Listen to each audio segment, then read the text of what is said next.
Feed me your giant nether dick. So, I don't know if anyone is aware of this or not, but before I had my creepy erection for Sonic the Hedgehog, there was a time where I had a huge liking for Mario. And for some reason I wanted to draw war-style comic books for Mario. And the reason why I even wanted to do this in the first place was because I saw and played Super Mario Strikers. And when I say Super Mario Strikers, I'm talking about Super Mario Strikers Charge, the game where they actually have armor on. And so I don't know what it was, if it was just the violent nature or their armor that they had on, but after playing this game, I really wanted to just make some like full on Transformers Super Mario crossover. And I wanted to write it down as a comic book. And so this is how they turned out. So, just to copy Transformers even more, I called this series the Balvatron series. Wow. Way to totally be original there, Blake. But the thing is that there are 5 of these issues. There are 5. Yeah, I have 4 at the house, but I could only find 3 of them. So, yeah, this one I believe is the second one. This one is the third one, and this one is the 5th one. I believe, because I know I have the first one. I know I do. I can't find it. And I don't know what happened to the 4th one. That's the only one I'm missing. So, yeah. Let's dive into the second one, shall we? So the second issue just kind of starts with no explanation. It just automatically shows Mario. Yes, this, ladies and gentlemen, this is in fact Mario. It just shows Mario kind of just staring off into the distance. Now, in the first book at least, there was an attempt to give like an exposition of what was going on, even though it was completely taken from Transformers like word for word. But like the Balvatron suits. I told you, I made them suits, and yeah, this is what they look like. And so Mario, he's staring off into the distance, and then all of a sudden, from literally out of nowhere, Sonic the Hedgehog shows up, crashes, and he crashes like a ship of some kind. He crashes a ship onto Balvatron. Conveniently, he also has a suit on, and I find this to be I find this to be hilarious because he Sonic crashes the ship, right? And he lands, and the ship crashes and all that. And then he just nonchalantly comes out like nothing happened. He's got a bum knee, I think.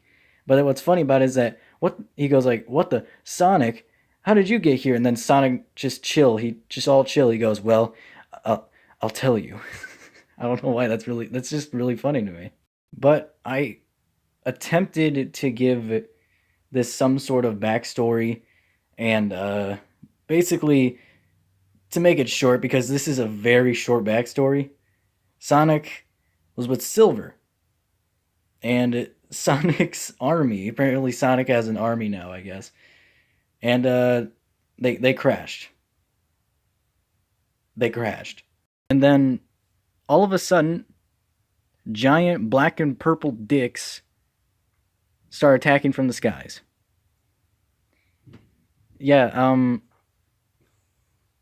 those things, those are definitely penises. They're definitely penises. Oh yeah. By the way, this was supposed to be Yoshi. This was in fact supposed to be Yoshi. I don't know how you could tell it was Yoshi.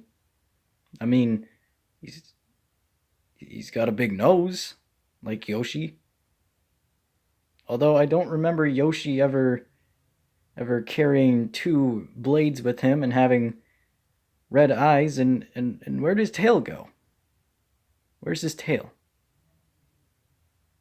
Nah, it doesn't matter. At least he's got a big nose, so there's that. After the attack from the bruised dicks, they discover that the Power Star has been taken, and also Tails has been kidnapped by the Werehog. That's right. The Werehog and Sonic are two completely different things.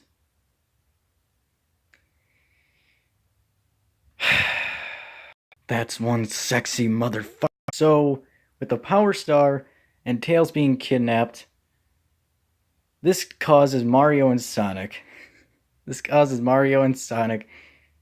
to team up, as if they weren't already teaming up before. Also, what is happening with Sonic's arm? That is his arm, right? What? What? His arms weren't like that before. That is his arm, right? Like, are we sure that isn't something else? Perhaps maybe his giant hedgehog. Anyways, so Mario decides for some reason to go out into space and have a spaceship fight with the bruised dicks. I don't know why. There's no real indication as to why, other than they were attacked. I don't really understand the purpose of this, other than to have a cool spaceship fight. Also, I like how the soldiers' ships have M as in Mario, but Mario's ship has an X. So it's like the soldier's ship is actually Mario's, and Mario's ship is actually not at all related. It's good stuff. Mario then returns to Balvatron safe and sound, with it almost being considered peaceful. And then he proceeds to die like a little bitch. You think this was sad? Or this was sad? Nah. Mario getting shot in the back by Beep Beep Chung. That's the saddest thing I've ever seen. It makes me tear up just thinking about it. Anyways, so to skip all the way to the last chapter, which is called The Bad Assault, which is a freaking fantastic name. I never finished this book. It was a really long book. It was. But the thing is that I never finished it. It was supposed to end with Mario returning from the dead as Super Mario and basically kicking the crap out of the Werehog, but it never got finished. So, yeah. On to the third book. The third book I wanted to sort of change things up a bit from the first two. So what I did was I gave them titles. That's what I did. I gave them titles. And this is a trend that would continue for the next two installments. And sometimes it worked. Sometimes it didn't work. Like this one, for instance. It's The Mario Wars.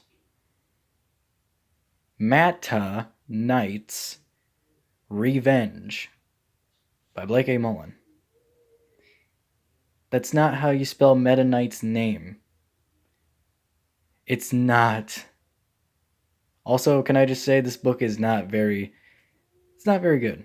First of all, the designs for the characters are terrible. Look at these designs right here. So on the left, we have Mario. Right? He hasn't changed much from the second book. And then on the right, there's Luigi. What happened to Luigi? I wrote this in pen if you couldn't tell, so that's why it looks so bad. That's why it does. Because with pen, you can only do so much. And then sometimes it can either come out okay or it can just come out awful. And some of these drawings, they came off awful. This one isn't too bad, but some of them are just not good. Like, look what I did to Matt tonight. Look what I did to him. Is that Meta Knight? Or is that like a giant walking pickle? Seriously, Meta Knight. I don't know why I thought Meta Knight, a character who isn't even like involved with Mario. Hey, I'll put him in here. I'm not gonna put Kirby in here. Let's put Meta Knight in here. Let's make him huge even though he's tiny. Like, this book is not, it's not good. Oh yeah, and they transform as well. They transform. Isn't that amazing? They have their own vehicle modes, guys. Lastly, we have Mario Balvatron V. Edgy Warfare. I mean, Genesis Warfare.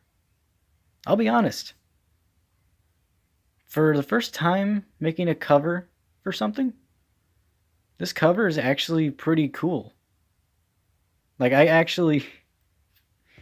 actually kind of proud of this cover because it actually doesn't look that bad. I'm not gonna lie. I finally figured out what I wanted the books or like the series to be. Like, instead of it being something like this, the story of the book is literally that Mario and Bowser are at war and there's a bunch of fights in between it. That's literally it. Although I will say Mario kind of, the bunny ears, they could have been done without that, or at least shorten them a bit. You know, instead of making him look like a devil slash rabbit. But you know, I did what I could. Also, look how cute Yoshi is. He's such a good boy.